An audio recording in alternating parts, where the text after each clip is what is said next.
اور مومنوں مشرک عورتوں سے جب تک وہ ایمان نہ لائیں نکاح نہ کرنا، کیونکہ مشرک عورت خواہ تم کو کیسی ہی بھلی لگے اس سے مومن لونڈی بہتر ہے۔ اور اسی طرح مشرک مرد جب تک ایمان نہ لائیں مومن عورتوں کو ان کی زوجیت میں نہ دینا، کیونکہ مشرک مرد سے خواہ وہ تم کو کیسا ہی بھلا لگے مومن غلام بہتر ہے۔ یہ مشرک لوگوں کو دوزخ کی طرف بلاتی ہیں، اور اللہ اپنی مہربانی سے بہشت اور بخشش کی طرف بلاتا ہے، اور اپنے حکم لوگوں سے کھول کھول کر بیان کرتا ہے تاکہ نصیحت حاصل کریں۔ اور تم سے حیض کے بارے میں دریافت کرتے ہیں، کہہ دو وہ تو نجاست ہے، سو ایام حیض میں عورتوں سے کنارہ کش رہو، اور جب تک وہ پاک نہ ہو جائیں ان سے مقاربت نہ کرو۔ ہاں جب وہ پاک ہو جائیں تو جس طریق سے اللہ نے تمہیں ارشاد فرمایا ہے ان کے پاس جاؤ، کچھ شک نہیں کہ اللہ توبہ کرنے والوں اور پاک صاف رہنے والوں کو دوست رکھتا ہے۔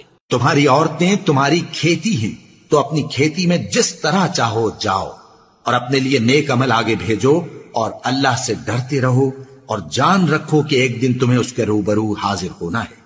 اور اے پیغمبر ایمان والوں کو بشارت سنا دو، اور اللہ کے نام کو اس بات کا ہیلہ نہ بنانا کہ اس کی قسمیں کھا کھا کر سلوک کرنے اور پرہیزگاری کرنے اور لوگوں میں صلح و سازگاری کرانے سے رک جاؤ، اور اللہ سب کچھ سنتا ہے جانتا ہے۔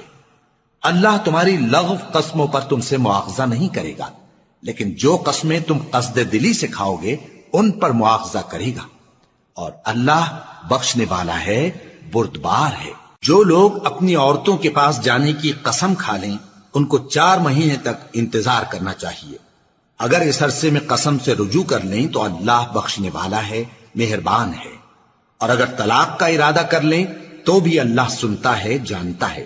اور طلاق والی عورتیں 3 حیض تک اپنے تئیں روکے رہیں، اور اگر وہ اللہ اور روز قیامت پر ایمان رکھتی ہیں تو ان کو جائز نہیں کہ اللہ نے جو کچھ ان کے شکم میں پیدا کیا ہے اس کو چھپائیں۔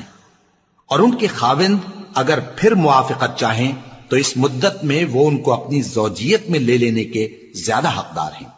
اور عورتوں کا حق مردوں پر ویسا ہی ہے جیسے دستور کے مطابق مردوں کا حق عورتوں پر ہے، البتہ مردوں کو عورتوں پر 1 درجہ فضیلت ہے، اور اللہ غالب ہے، صاحب حکمت ہے۔